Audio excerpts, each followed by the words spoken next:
come join us in France. Beautiful towns like Angoulême. We're going to be showing you live rugby for free on FR UK. Come and join the party.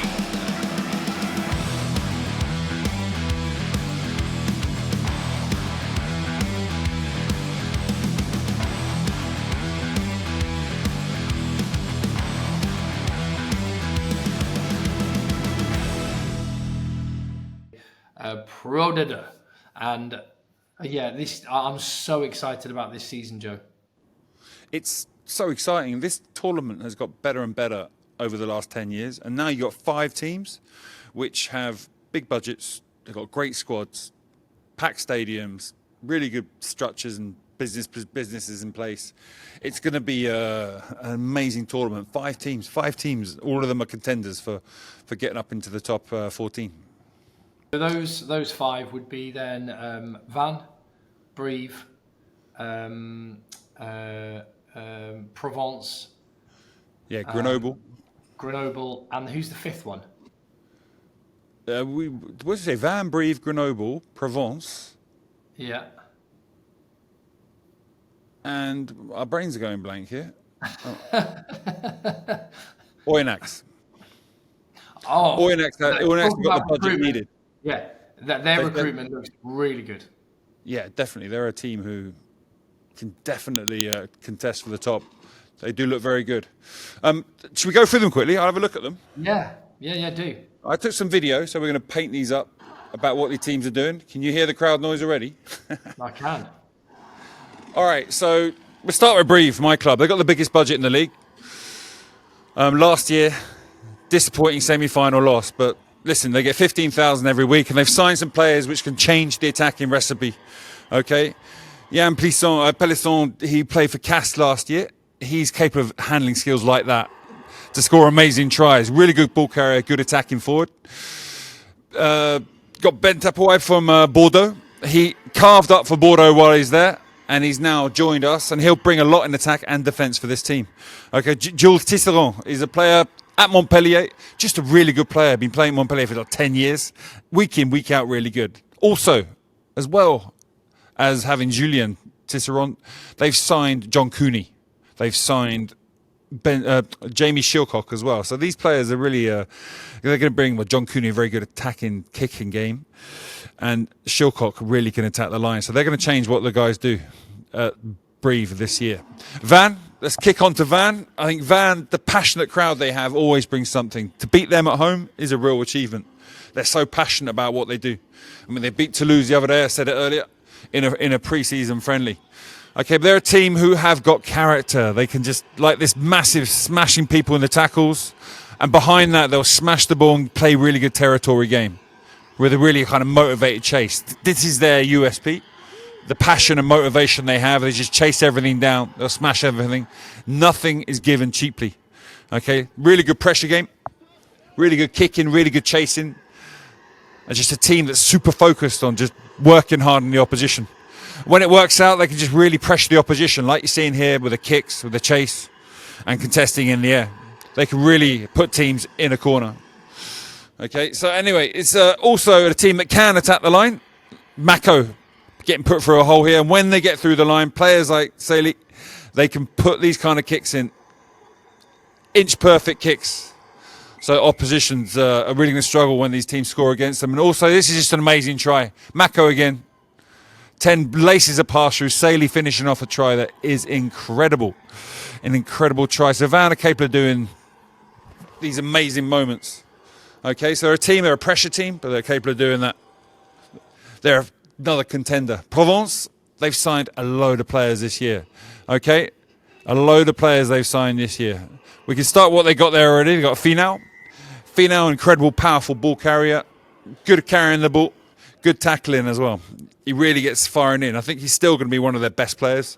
And one of the players is going to have to play well if they want to get promoted to the top 14. They've got a 9, which is Colville, who played for Stade Francais for years. He's one of the best 9s in this league. As you can see here, he's got an eye for a hole around the ruck. He can make the breaks, score an amazing try in this situation. Okay, he is a talent. Another player who's going to have to play well for Provence to come up. Tamara Harrison, last year he put an innings in, one of the best players in the league. just carrying, doing that all day long, carrying, beating tacklers, offloading. That guy gets the team go forward they need. And they made loads of signings like that guy, Spituyana, who's just smashing people. So a lot of the signings they made, 2, 3, 4 signings in the back line is going to make their attack even better than it was last year. And Sant'Andrea has taken over as coach. It's going to make him a lot more organised and difficult to beat. Moving on to Oyonnax. Now, Oyonnax are, again, a team with a budget and a really good squad. Okay. Got Zach still playing at 10 after all these years. The guy's nearly 40, but he's still putting in a shift. Still a good player. Still putting in the right passes. They've got a lot of talent in the back line. Quadragi. See him here, just one of the good ball carriers they have in the back line. They're an Argentinian. I can never pronounce his name properly. Doga or something like that. But he is, again, another talent. But whilst they do have this attacking talent, Godner, the 8, is one of their key players, gets him go forward. When he gets go forward, they can exit and they can play off the back of it. But really, they are still very much a pressure team, winning penalties, kicking into the 22 and mauling the crap out of the opposition.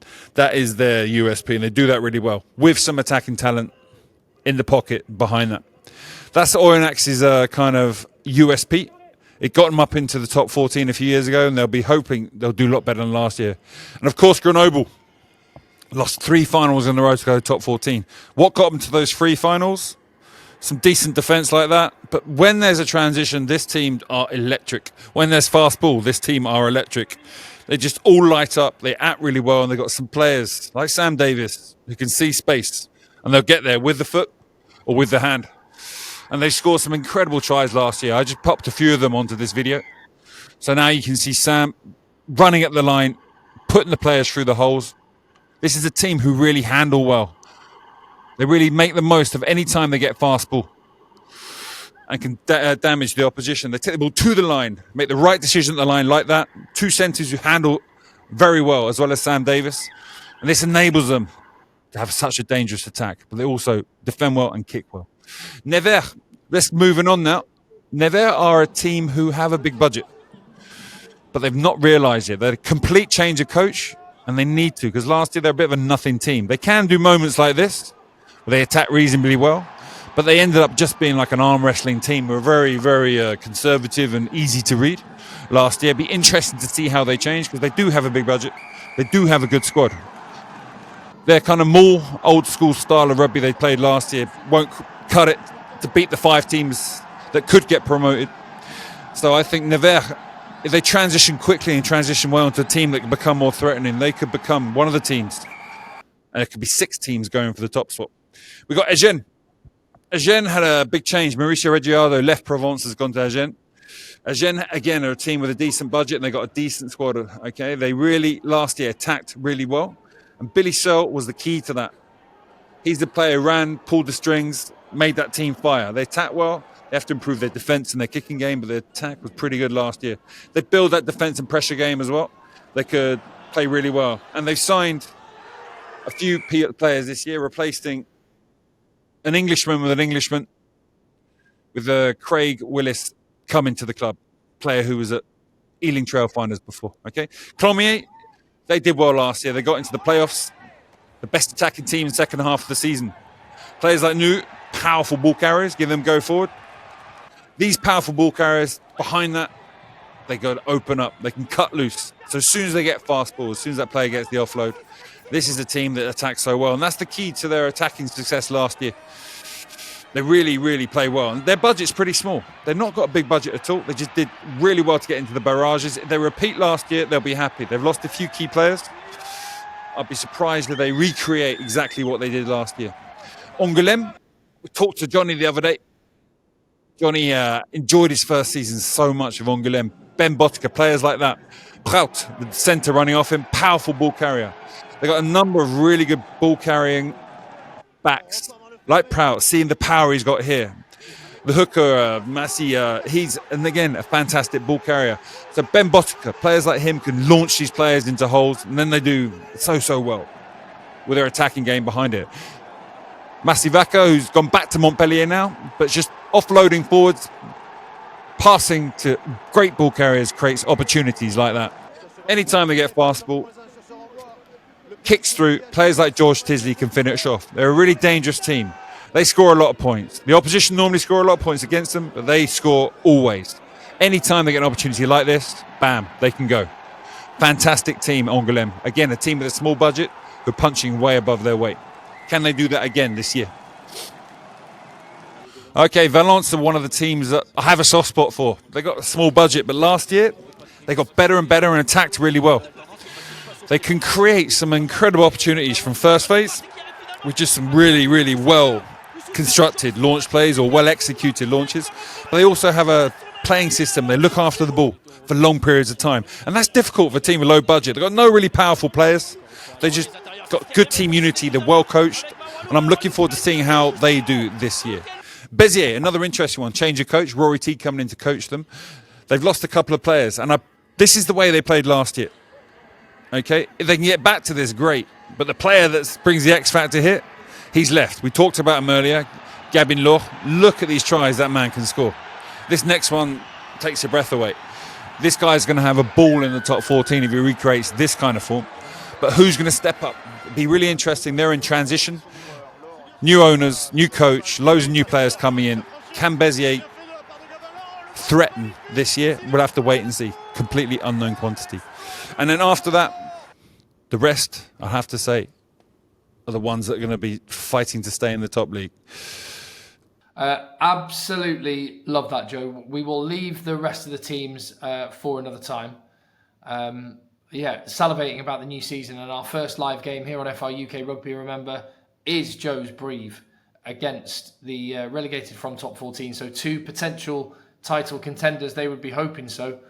Promotion contenders, Van and Brive this weekend. Do not miss it.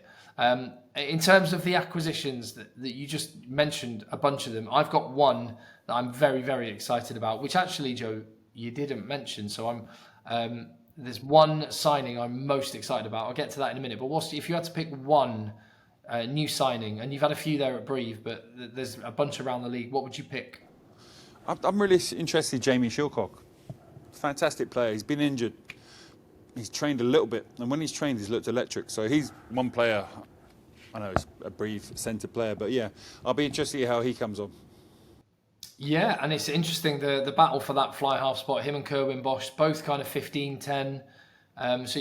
We could potentially see the pair of them playing in the same team. But yeah. But remember, with the GIF situation, you might struggle because John Cooney, Kerwin Bosch, Shilcock, Stuart Olding, Courtney, Marcel van der Meer, these guys are all non-GIF, so you can't have everyone on the pitch at the same time.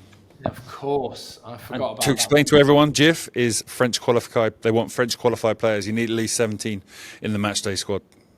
And just briefly, while we're on that, there are some changes in ProD2 and in the top 14. There's an orange card this year, which is like the 20-minute red card. That's been brought in for this season as well. So keep an eye out for that. But no, the signing I'm really excited about, Joe, is Rafael Costa Storti. Yes, I forgot to mention Grenoble. Yes, because he didn't. I was expecting him to have made an impact at Stade Francais last year. 2 years ago at Bezier, he broke the record for number of tries in a ProD2 season. 19 appearances, 21 tries. He was ridiculous, and he's back in the second tier. He had a quiet time at the Stade, didn't he? He didn't really get involved. Yeah, 2 appearances last season. He hardly played for them at all. But 2 years ago, he was just wild, and he was scoring loads of tries for Portugal when they were winning World Cup matches as well. So I'm hoping, he's only 24 now, so I'm hoping that replacing that Wilfried Halleur shaped hole at Grenoble, he can run riot again. Could be really, really fun to watch. It's great. So yeah, there are some stars, loads of international stars, loads of French stars, star-studded, and yeah, thank you, Joe, for helping us salivate ahead of this weekend. Make sure you hit subscribe on the video, give it a thumbs up, leave your comment down below, and we'll see you on Saturday for the first live game. Come join us in France, beautiful towns like Angoulême. We're going to be showing you live rugby for free on FR UK. Come and join the party.